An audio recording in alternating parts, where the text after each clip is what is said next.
August 3rd. Stripped. Oh boy, oh boy, oh boy, oh boy, oh boy, oh boy, oh boy. Considering what's been happening the last few times we've had a naked woman on this fic, Tracy doesn't think you're gonna have a good time. I know. Gilda Griffith woke up, her head aching. This was the second day of detox she was going through, and thankfully it was mild. So plenty of people were far worse during their time at the Blanks. Excuse me, the Equestria County Alternative High School for at-risk students. Mine snarkily commented. Use of the school's nickname, like anything else, was forbidden. There was a knock on the door, and before she could come in, her father, Franco Flyer, opened his door. Well, not her real father. That asshole was sending in the pokey and deserved a fucking show. She was still lucky to be alive after the last beating he gave her. Her mother, love intervention, had married Franco in the years since, and even Gilda had admitted he had been more of a father to her than the sperm donor had ever been. Gilda? Yeah? Today's the day, Franco told her. This was another thing she loved about him, that he tried to be a parent. By now, her biological father would have been trying to put her head through one of the walls that made up her room. You're going to be allowed back at CSS. You have to do this today, because the school will have someone to do a final interview before they transfer your records. Would you be ashamed of me if I didn't? Gilda asked him. Honey, I'll always loved you. He told her, but or not, you're my daughter, and I want what's best for you. And part of this means you make up and apologize to that girl you stabbed. That girl you stabbed? Sunset Shimmer. First, Gilda hadn't given the girl a single thought since he had been expelled from CHS. It had been Sunset's fault for being such a bitch, but it had been her time at the Blanks where she learned what being a true bitch was. And while Sunset had been an alpha bitch, she was a far better person than Gilda had ever been. Or Gilda's former best friend, Lightning Dust, who hadn't said a word at all to her since he had been kicked out. Ironically, it had been Rainbow Dash, Gilda's former friend and later nemesis, who had inquired how she'd been. Rainbow, whose ass she kicked and threatened to publicly humiliate. Well, it was Rainbow who turned out to be a far better friend than Lightning had ever been. Dad, I just don't know if I could do this, she admitted. And that was true. For the first time in her life, Gilda Griffin had been afraid. Funny, there was a serial killer out there killing girls her age, and the things he feared most was the girls he had stabbed. Franco sat down next to her. Gilda, this is your chance to make a new beginning, make new friends, to start over and improve everything that there is about you. I want you to grow up and be happy, not end up like your biological father, wasting away in prison somewhere. She looked up at him. Okay, I'll try. Good. Now you get ready and I'll make breakfast. Do you know where you can find her? No, Gilda admitted, but I know someone who does. Elsewhere. The janitor at the After Midnight Club pushed the broom, moving away the nightly dangers of spilled cups, dirt, used up lipstick, strong drugs, occasional amounts of currency, and even the rare condom or two. He sighed. That's why he hated cleaning up here in the private areas. The hedonistic assholes did whatever they wanted up here, and watched the kids down there like they were peons. A modern-day Babylon, this place was, and he wasn't being metaphorical about it either. The shit that happened up here was likely to get someone arrested or killed someday, mark his words. A second later, as he came upon the brutalized and maimed body of Lemon Zest, his first realization was hardly true. His second was to turn, throw up, and run screaming. Still elsewhere. Thanks for having me over, Mr. Apple, Sweet Scream Scoops commented from her seat at the Apple family breakfast table.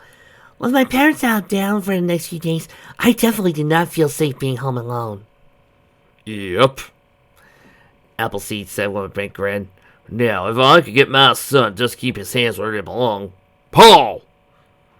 Big Mac gasped in shock, getting a laugh out of the assembled table. Son, how about Sam Elliott? Son, it wasn't that long ago when I was your age. I was thinking the same thoughts, the elder Apple told him. Besides, I know soon enough you two are going to be headed for the owl. This time, both teens blushed furiously, making Appleseed's grin larger. Oh, leave them kids alone. Pear Butter admonished her husband as she walked on unsteady legs as she made her way to the kitchen table. Behind her, Apple Bloom moved carefully in order to make sure her mother was supported. Behind her, Granny Smith laughed. Youngin, your mom's made of tougher stuff than that. Let's move her on her own pace, Sally. Yeah, I'll say it, Granny, Apple Bloom replied, moving away from her mother and plopping down a seat next to her brother. Well, hey, Granny said as she took a seat. Looking at Skipsy and winked and added, "You're about to try some of my world-famous apple fritters. Here's to try to make a nice bun for the day my grandson put the bun in the oven." Skipsy immediately started to turn almost as bright as shade of red as the apple-shaped salts and pepper shakers on the table. "So, shall we eat? Or embarrass the love buds further?" Peanut Butter asked, as she heard the sound of her older daughter's voice ring from upstairs, and the Applejack did not sound happy. "Are you out of your mind, Rainbow? No way is Sunset going to agree to that, and I sure as hell won't either." She stopped in the kitchen, plopping down her seat. "Now I don't go, Rainbow. I'll call you later when your brain kicks back in." Slipping her phone into her pocket, she said, "Sorry, y'all. Well, Rainbow's got a stupid idea." The family said Son Grayson dug in. "Oh, what's that?" Peanut Butter asked. "Gilda supposedly called about her 10 minutes ago and says he wants to apologize to Sonny. Personally, I don't think that's a good idea. Might just be another excuse for Gilda to stab Sonny again, and I'd hate to see her family go through that once more." "I don't see a problem with it," Skip said. "Ever since Lightning Dust was cut out the track team, she said nothing about Gilda or any of her old friends. If anything, she's staying clear. Because her only chance left for Ecliptic Glory is the tag team at our community center. They already laid the law down on her." "How do you know about landscapes?" Bloom asked. Three graduates grinned. "I'm a journalist, Bloomy. Granted, I'm still not sure if I want to do it for a living or go into the family ice cream business, but at least comes in handy.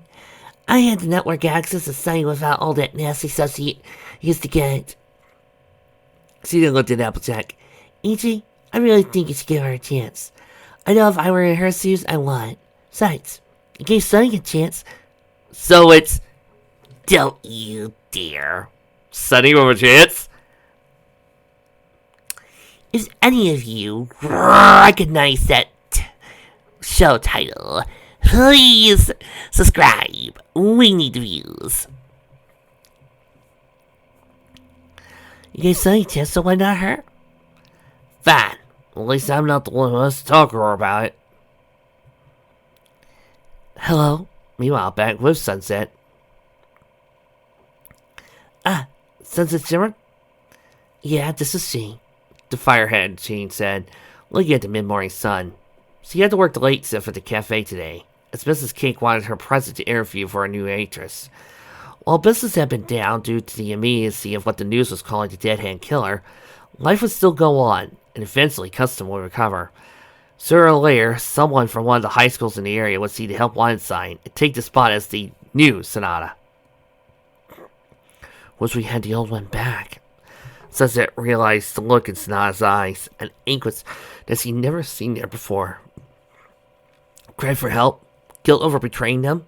Well, betrayal was probably too strong a word, but she clearly left Super Cute Corner Cafe in a bind, regardless. Either way, it was blatantly obvious that something was not okay with her friend. But what did Sunset do? Nothing. I feel like such an idiot for not prying further. Sunset groaned inwardly, and now it's too late. Sunset, you there?" The voice on the other end asked. "Oh, sorry, kinda spaced out for a second. Anyway, this is Sunset, and this is?" she asked, feeling slightly guilty about not having checked the caller ID when she had entered the phone. "Oh, hey, this is Tennis Match." Sunset did a double take at that. Well, at one point, after her change of heart, Scott's Bonnet, Compass Rose, and Tennis Match held her grunts. Later on, she made up with Rose, and was even indirectly responsible for Rose's relationship with her girlfriend, Boysenberry. Of course, that had been due to the fact that Rose had a crush on the former unicorn herself, but Sunset had navigated those waters with the grace of a soft rock chanteuse, steering a happy couple together and making a friend in the process. "Hi. Forgive me for asking, but why did you call? I didn't even think you had my phone number," Sunset told her. "Well, to be honest, I didn't. But I promised Rose I would make up with you, because you've been responsible for a lot of happiness in her life lately. I didn't think that she'd last with Barry, but they're perfect for each other, and, Well, I guess you're not as bad as Scott's than I thought. So if you're free this afternoon, I wanted to take you out to lunch to make up for everything I've done. Thanks, but it's not really necessary. No, I think it is. The thing is, you changed, and I didn't. Up until Rose told me how much you did for her and Barry, well, I thought you were a self-centered bitch. But she told me how you helped Lyra and Bon Bon, and how Trixie vouches for you. I don't know Minnie well, but she said that you helped her with something that she can never repay you for. Everyone I talked to you has said you went from being the girl the world feared to being the one they trust the most. But I never believed it. And nothing else, I owe you for being there for Rose in the way Scott and I should have. I only did what was right, Sunset insisted. She wasn't looking for a reward, and while she would appreciate Tennis Match's overture, Sunset felt guilty accepting. Any case, I'll have to take a pass. I have to work today. That's okay. I'm free tomorrow. Besides, I think I could get Rose and Barry to join us. That cleansed it. While she might be able to talk her way out once with a former adversary, she couldn't do that to two friends. Well, if that's the case, sure, I could do it. Let me know when and where. I'm all set. Sounds like a plan, then. I'll text you this afternoon, let you know, okay? Works for me. See you later. Grateful to hang up, Sunset clicked off the phone and set it down, plopping back onto the bed. She wanted to go back to sleep, but that wasn't likely to happen, given the call. There was a knock on the door, and before Sunset could say anything, a TV walked in, carrying her backpack. Hey, what's up? Sunset asked as she looked at her cousin, who did not look happy. That was close. The raven-haired girl sighed, plumping on the couch. Spike's penchant for going through everybody's stuff nearly got Twilight's gift exposed right when she was in my room. Her fist clenched in anger. So fucking pissed. I'll talk to him about it, Sunset promised. I'll just tell Old Feather when he gets home. Octavia replied. In the meanwhile, do you mind if I wrap the gift in here? Twilight's downstairs vacuuming, and that'll keep her busy. But I also need a place to hide it. Ask my parents. I'm sure they'll be happy to put it in their closet for me a while. That's a good idea. Octavia commented as he pulled the book out of her backpack. It was a case in an acrylic box, and just by the look alone, it was well over 100 years old. This is part of the gift, the musician explained as he pulled out some gift wrapping and ribbon. The other part of it will be here next week. Solid redwood bookshelf, custom made just for her. Wow, that's nice, Sunset replied. What's the book? Went to books and sewing machines for and got this one. I bet I need the other since Twilight wanted for some time now. Octavia passed the book over. No idea why, but hey, not my book. Sunset looked at the tome with a plastic case. A Treatise on Magic by Midnight Black. Sunset handed it back, and Octavia immediately started to wrap it. Huh. But Twilight doesn't believe that magic exists, or else she'd be making best buddies with Trixie and Lyra. Maybe she just wants to research the overall concept of it, to wonder where it's been from science, Octavia suggested. Didn't modern chemistry originate out of all the screw-ups in alchemy? Anyway, so what did you get her? I haven't had much time to go shopping, Sunset sheepishly muttered. Between working and the rentals insisting I stay home because of the dead-hand killer, I haven't had time to hit them all. Well, Amazon does overnight shipping, Octavia reminded her. I'll the gift shop, too. You better not forget her birthday, Sonny. This one's going to be really special for her. And you screwed it up, well, fine, I get it. Well, I gotta go downstairs to get some breakfast. I've had a long day today. Take whatever time you need. Spike knows he's not allowed in here on pain of death, or worse. Thanks. Sunset finally went downstairs to see Twilight suddenly cleaning up. Aren't you the domestic goddess? The former teased the latter. I'll quit. At least I don't sleep in till all hours. Twilight replied with a grin. Finally getting up for breakfast? You know I like to sleep in. Sure I do. It's how the others can tell you're adopted, the plum-haired girl teased. The rest of us are early risers, even Dad. Yeah, tease the new girl, Sunset said as she poked her head into the fridge. Just be glad I'm in a good mood this morning. Whatever. So what are your plans today? Poking her head out with some eggs and bacon, she commented. Well, first thing I need to do is head over to the old town and pick up something for Rarity. Since we live closer, she asked if I would head over to Precious Memories and grab something she needed. Mind if I go with you? I wanted to do some shopping today, and Tavi says she wanted to get some musical practice in, so she's staying home. Sunset grinned. Sure. It'd be great to get a little sibling bonding time in, don't you think? Plus, We can leave here, Spike here to Tavi's tender mercies. By the time we get home, he should be taped to the ceiling or something. Elsewhere, seated in their rental hotel in Sunnytown, Blythorn sat and worked on gun maintenance. At the same time, he had a phone dialing in a peculiar number. He called it before, but this time he wanted to make sure that he gave it a second chance. Usually that wasn't possible in his business, but the choice here was between losing more valuable troops and choosing someone who could get the job done. Finally, the phone answered. Hello? Hey, Sunshine. Blackthorn growled. Ain't got time for an old friend. Really? Wasn't aware you qualified as an old friend. Sable looms on the other side, and the answer is still no. Really? I think you might change your mind, Blackthorn said, reaching over and opening a laptop. Oh, and congratulations on the girl, by the way. Real looker, too. Did you know that she's got this birthmark under her right breast that looks like a sun? The voice on the other end was miraculously cold. You did not. Oh, and the carpet matches the curtains too. Nice. Plus, she keeps it safe. That's gotta be a bonus. I swear, if you touch her, Blackthorn, I'm gonna fucking kill. Slot's open, Sergeant. I'll call you when I need you. That'll be pretty soon. I ceremoniously hung up the phone. Wonder how deep she goes for him. After it's done, I'll get me a new girlfriend. Maybe I can convince her to trade up. Meanwhile, back with Sable. Sable burst out of the house, EK knife in hand, and reached for the side of the building he and his girlfriend lived in. Looking to where the upstairs master bedroom was, sure enough was a remote camera, painted almost the same shade as the next door house. Angrily, he threw the knife and hit the camera, breaking it off and sending both to fall down into the neighboring house. This fortunately was for sale and thus vacant. Withdrawing his sidearm, he picked the lock at the back door to the house and walked in, armed. A quick sweep of the house showed it was empty, and that people were just recently inside. Then the screech of tires was heard. Sable raced out the front door to see a Jeep race down the road and flip the corners at high speeds. Holstering a gun, he walked back into the house, locking it from inside. Went back out. Now he noticed he noticed something on the counter. To his anger, it was a picture of Celestia, soaping herself off in the shower, and the timestamp on printed paper, so it was less than 5 minutes ago. Next to it was a note that said, "This one's for you. We get the high-res ones. See you later." No, you fucking won't. Sable crumped up the paper, shoved it in his pocket, and went back home, pausing only to grab the camera and knife. Setting all that down on the kitchen table, he walked into the kitchen, fired up the stove, and placed the offending picture into the flames.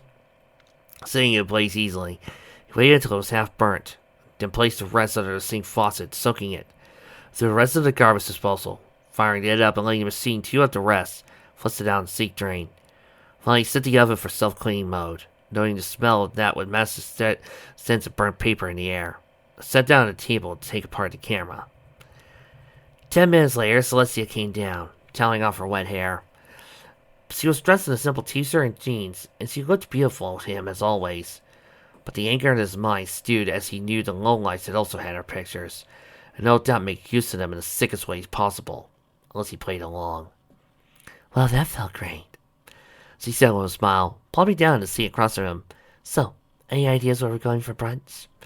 He gave her a smile, hoping she wouldn't notice it was forced. Actually, I was thinking of just staying home today, you and me. We could catch up on TV, and I could do some cooking, and hope you don't make fun of my feeble attempts to make Italian food. Oh, you tease me as always, she said with a laugh. But what brought this on? She inquired. This morning you wanted to go grab brunch and start moving your stuff here. Oh, you could say I had some inspiration, he said with a completely straight face. Meanwhile, as you can see, Captain, we've built this bolt hole facility here. On the outside, it looks like a prefab cabin built on the state or federal property, but the facility goes down for 3 levels, and that should be enough to take on survivors in case we're attacked.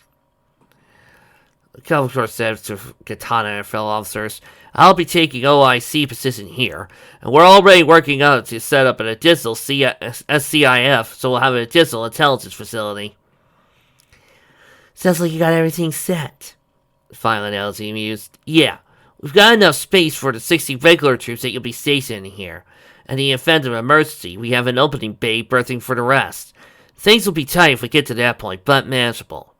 They followed her down to a set of stairs to the bottommost part of the hidden base, where a hastily built sanitation facility was built, meant to supply the whole base with the necessary water systems, while not directly tying into the county system. And with the auxiliary room here, that's that. Anything else we need to know? There's something I'd like to know, Katana asked. Yes, Commander. Care to tell us where you were last night? I was here, working with my team, finishing up the CIF. Why? Elsie looked at her commanding officer strangely. What's up, Kenta? Kenta looked at Rhapsody. Your call, XO. Care to tell us where you really were, Kravi? Rhapsody replied. I just told you. Me and my crew were busy finishing up a deal to sell us out to less scars, Violent Elsie said, anchor in her eyes. Pay sharp officer, Piccolo confessed. All your people have been arrested and will be dealt with. The look in her eye was one of betrayal. We grew up together, Clavi. How could you? Okay, guys. You had your joke.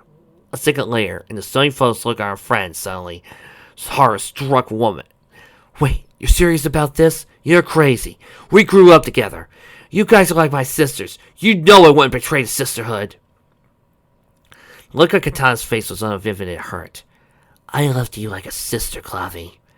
Then to her away, replaced by the steely-eyed commanding officer, she said, Place advantage recording 1, please, XL.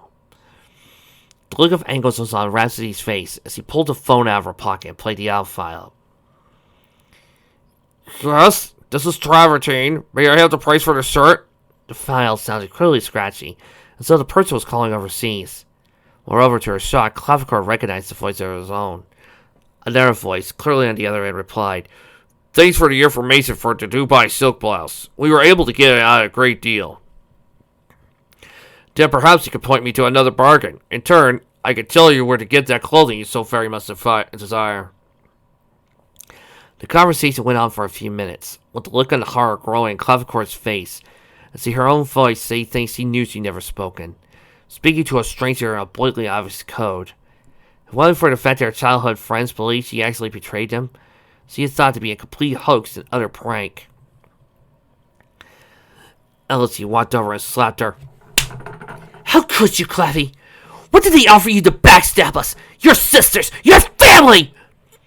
I didn't do it! That's not me! Siren shouted. Look at her eyes aghast as she rubbed her cheek. You girls know me. We grew up together. Katana looked at her with studious eyes. I want to believe you, Clavy, but the evidence is pretty damning. We all looked over for traces of electronic modifications and the like, but didn't find anything. The only thing points to someone who has the exact same vocal signature as you, like an identical twin, or that you really did do this. But I didn't, Kanta. You had to believe me. Katana sighed. Girls, I believe her. So do I. Rhapsody replied, but we want to make sure, so you do the same if it was one of us. Elsie said nothing, but merely nodded. Okay then, here's the deal. Clavy, we're going to place you in confinement quarters until one of our personnel can definitely prove it's not you. While we do believe you, given the loss of lives to the intelligence put out by the mole, the rest of you might not be as accommodating. The lead siren put her hand on her friend's shoulder. We'll get to the bottom of this. Meanwhile, switching over to Octavia. Let's also do it, Octavia said to herself as she finished wrapping. She would have completed it earlier, except for Spike's repeated pestering, then his friends coming over, and her having to set the rules for them. Finally, though, she heard them gaming downstairs and could focus on what against he intended to do in the first place. She took a final look at the gift, completed its wrapping, then shoved it under Sunset's bed, hoping it would make good enough hiding spot until her aunt and uncle got back and they could cover it further. With that done, she stuck the extra wrapping, tape, and scissors at Sunset's desk, plopped on the bed. She was certainly no stranger to it, given she slept with both her cousins on a regular basis. And that was something she'd never going to say out loud, lest someone gets really weird ideas. I would, but this fanfic has broken all of my libido ideas.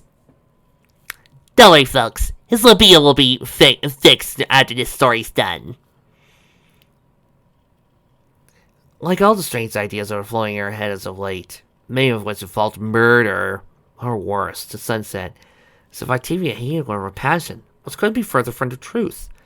Octavia loved Sunset, not only because they were family, but because they'd been such a force in bringing Twilight out of her shell. The latter was nowhere near the girls he had been months before, so he had his sister to thank, more so than even Octavia. Admittedly, that hurt on an emotional level, but Twilight never meant to hurt her any harm, right? That was when a peculiar scent filled her nose. A cloying, sweet scent that reminded her of mint really grabbed her attention. Sitting back up, she sniffed once in the air, catching a scent from something atop Sunset's dresser. Getting out of bed, Octavia looked at it briefly before diving into a small metal tin that Sunset had brought at one of the Sanrio stores the last time they were at the mall. Popping it open revealed the treasure in question.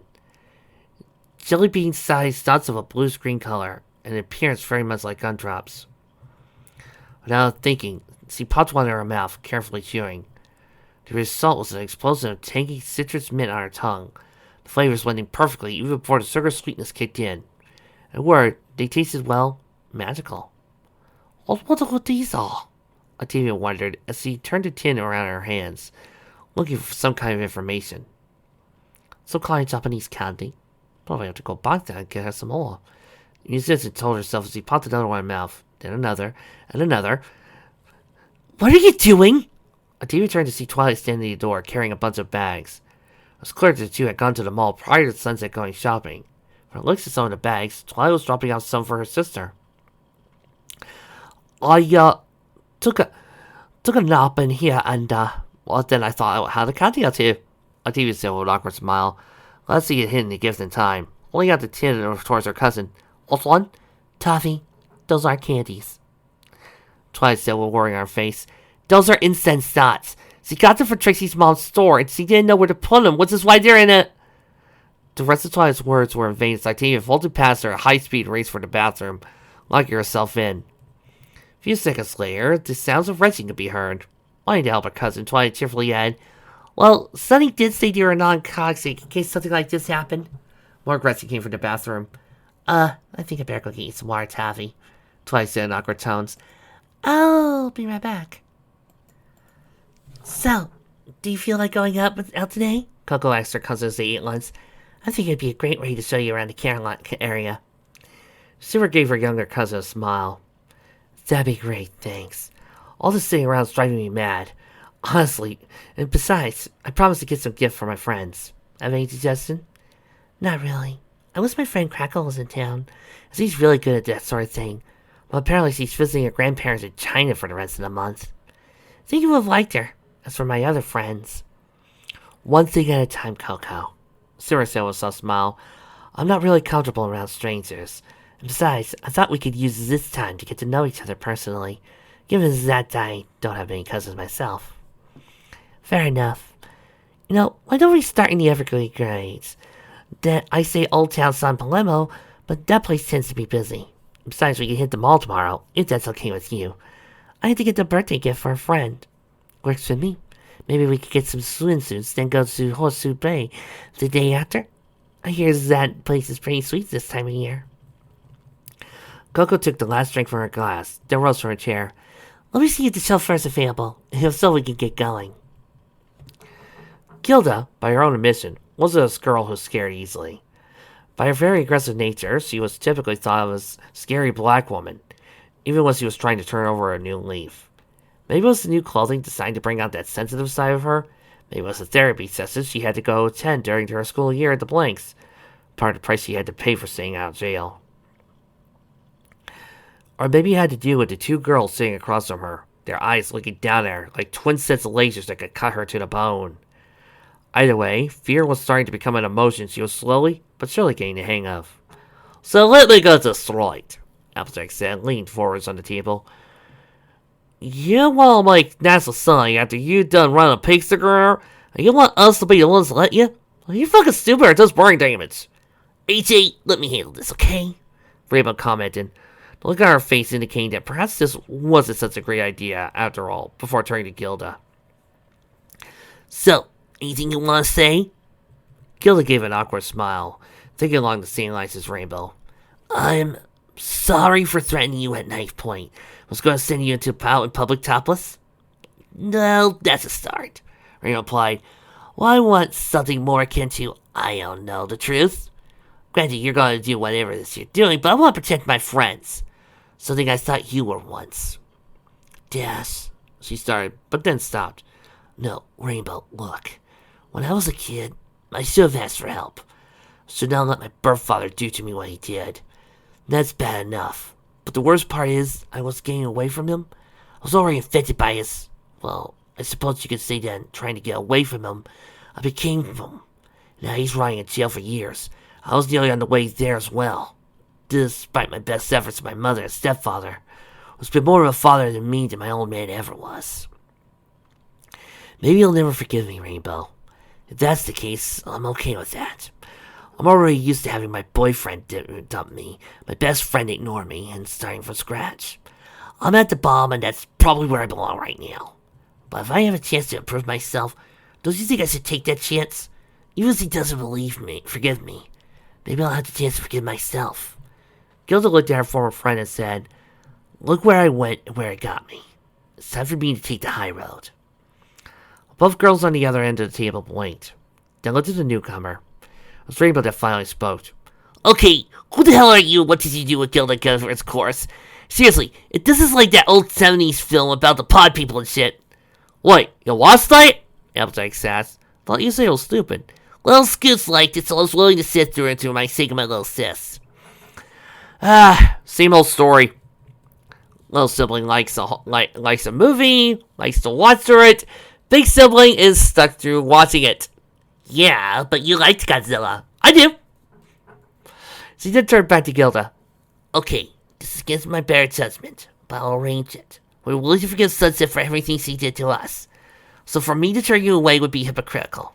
Hypocritical? Gilda offered. Yeah, that. Rainbow looked at Applejack and got the minutes immediately. We'll call your hour. If he's willing to let you then we'll tell you where she is. If not, I guess y'all have to live with it. Gilda ran through her short white hair. Well, I guess I'll have to do then.